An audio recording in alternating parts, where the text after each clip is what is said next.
Tony Khan hates charisma. AEW's whole brand is to lean into the nuanced, technical, hardcore, and joyless aspects of professional wrestling at the behest of a 97-year-old Dave Meltzer and his Wrestling Observer quirkiness. If pro wrestling was a mall, AEW would be Hot Topic.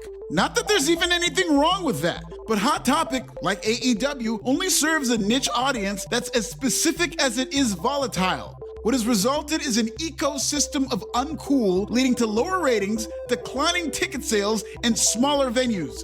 Tony Khan's struggles with confrontation and his fear of strong personalities has led to a mass exodus of some of AEW's biggest and most promising stars. Today, we're going to talk about all the wrestlers, most of whom are massive stars, who found themselves on Tony Khan's naughty list and why Tony Khan's inability to put business before bitterness will continue to cost AEW dearly, especially in an era where WWE's star power is more loaded than ever. Subscribe in Swahili.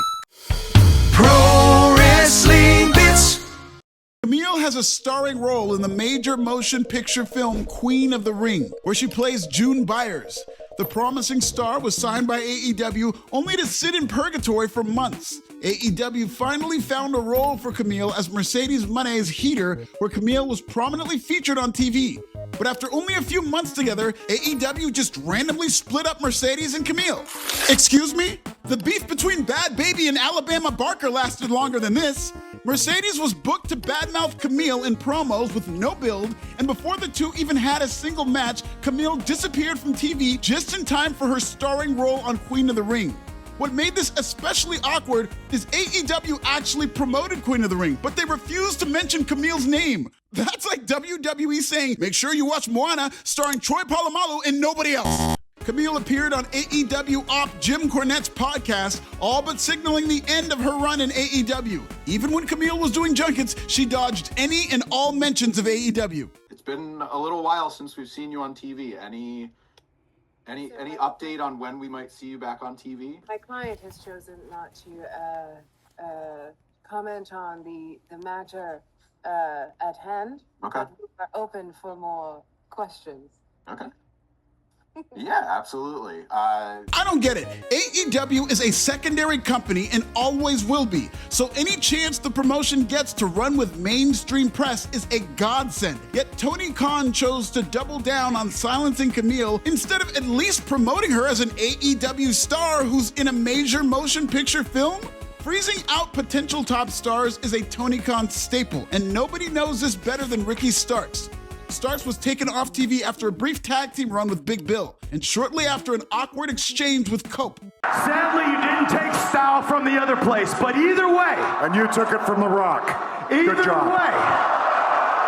Starks made it very clear that he was healthy and ready to wrestle anywhere. AEW, the Indies, WWE, wherever. But the damage was done in AEW, and the Free Ricky movement led to Starks showing up in NXT, where not only did the fans immediately embrace him, they also chanted, Wesley trying to get Booker to help him. Oh, no one helping Ethan Page right now, and you can see Page. Ricky Starks followed in the footsteps of Ethan Page, who was put on ice after impressive showings alongside Dan Lambert and Scorpio Sky. Page walked out of AEW and into NXT and won the NXT World Championship within weeks of his debut. Page is taken to NXT like a duck to water, and I expect Ricky Starks to do the same. Ricky Starks is a CM Punk disciple. Starks was one of the names handpicked by CM Punk to be part of the Collision roster during the short-lived AEW Civil War between CM Punk and the Young Bucks. Had Tony Khan been just a little better at managing talent, CM Punk on Collision versus the Elite on Dynamite could have brought out the best in both shows, and as a result, the best out of AEW. But Khan's lack of leadership led to yet another CM Punk backstage incident, this time the brawl-in with Jack Perry. In the end, Khan publicly fired Punk after Khan admitted he feared for his life due to a lunge from CM Punk. The rich got richer and the poor got poorer because Collision is now clearly the B show. Go ask Rampage how B shows fare under Tony Khan's watch. While you're at it, ask AEW Dark and Battle of the Belts too, because they're all buried in the same graveyard. Of course, after his dramatic AEW exit, CM Punk walked right into WWE, where he's been a focal point of 2 WrestleManias and last year's Feud of the Year with Drew McIntyre. Another example of Tony Khan fumbling a major star in ways that benefit the competition. This is all covered in the best CM Punk documentary known to mankind on this very channel. Subscribe in Swahili. Wardlow was, and I guess is, supposed to be AEW's Batista. Hell, they even gave him the Goldberg entrance and multiple TNT title runs. Wardlow's run with MJF was perfectly done in terms of making Wardlow a top babyface after years of being MJF's goon. This really should have been the template for Kamille's parallel run with Mercedes. Instead, Wardlow was a prime example of Tony Khan's failures when it comes to booking big men. Wardlow hasn't had an AEW match in over a year, and he joins a handful of names on this list who have been put in AEW jail, a trend so prominent, the streets call it Guantanamo Bay. Rey Fenix took his imprisonment quite literally when he famously tweeted out a picture of him wearing a straitjacket.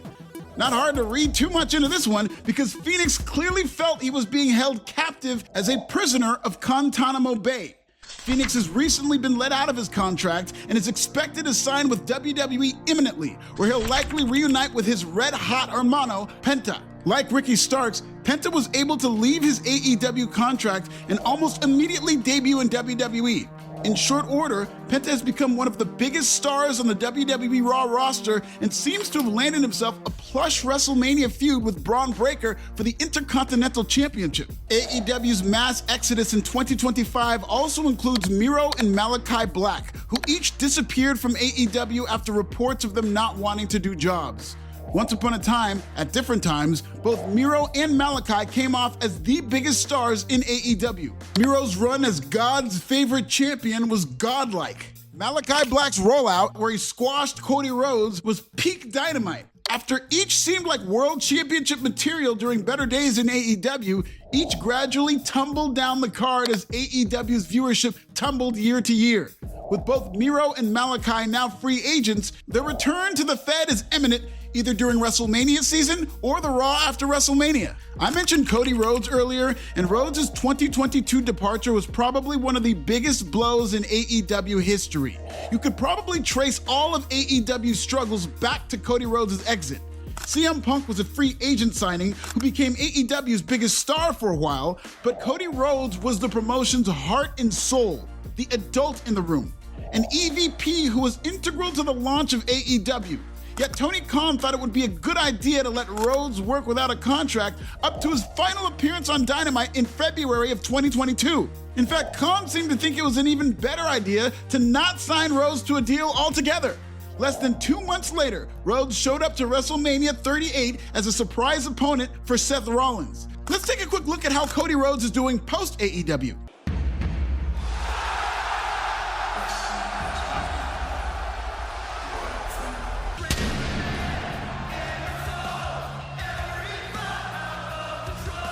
Cody left Jacksonville and took the Rhodes to Stamford, and the rest is the greatest Cody Rhodes documentary ever on this very channel. Check it out here and subscribe in Swahili.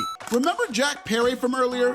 Tony Khan sided with Perry in the Brawl In, and as a result, Perry was treated like a real-life scapegoat by disgruntled CM Punk fans in the growing anti-AEW contingent. But to Perry's credit, Jungle Boy ran with this narrative and developed a whole scapegoat gimmick. Say what you will about Jack Perry, but I thought he came off as a huge star in this moment, despite the fact that Tony Khan took him off TV for months after he was front and center for one of the most talked about incidents in AEW history. But even after Perry regained his momentum as a scapegoat and a Blacksmith TNT champion, he has since been taken off TV all over again. Perry couldn't overcome the trash angle that was the Elite's takeover of AEW. Nobody could. The Young Bucks are still MIA because of it. Perry's last match with AEW came during Full Gear in November of 2024. He's appeared sparingly in one-off matches with New Japan Pro Wrestling, and that rare momentum that could have and should have made him into a top star has vanished all over again. If you're gonna throw away your biggest star in CM Punk in favor of Jack Perry, the last thing you want to do as Tony Khan is prove your detractors right by fumbling Jack Perry too. Timing is everything in pro wrestling, and Tony Khan has worse timing than a broken clock. Fun fact, broken clocks are right 2 more times per day than Tony Khan is. Tony Khan's fumbling fuckery is not limited to male athletes. When it comes to alienating top stars, some of pro wrestling's most prominent women have also been victimized, like Britt Baker. Britt Baker somehow landed on Tony Khan's shit list after being the building block of the women's division and one of Khan's favorites in the early days of AEW. Britt has a strong personality, just like every top star who ever existed. But instead of being rewarded for that type of passion long term, it only seemed to wear down Tony Khan, who now does not know what to do with Britt Baker. Britt isn't everybody's cup of tea, but if you're a promoter and that type of talent isn't your cup of tea, you're not a promoter. Baker's had issues with Thunder Rosa and MJF, which I covered in this goated video. Britt Baker had a short feud against Mercedes Moné, resulting in just one match that was a stinker. Britt last wrestled in November of 2024, and say it with me, she hasn't been seen on AEW programming since. This despite returning just a few months prior. Like Britt Baker, Jade Cargill was a revelation in AEW. Despite limited experience, Cargill's aura was undeniable. After debuting with Shaq, her career only went up as she ripped off a 60-match win streak. Cargill's streak was snapped by Chris Statlander, who went on to beat Jade a second time.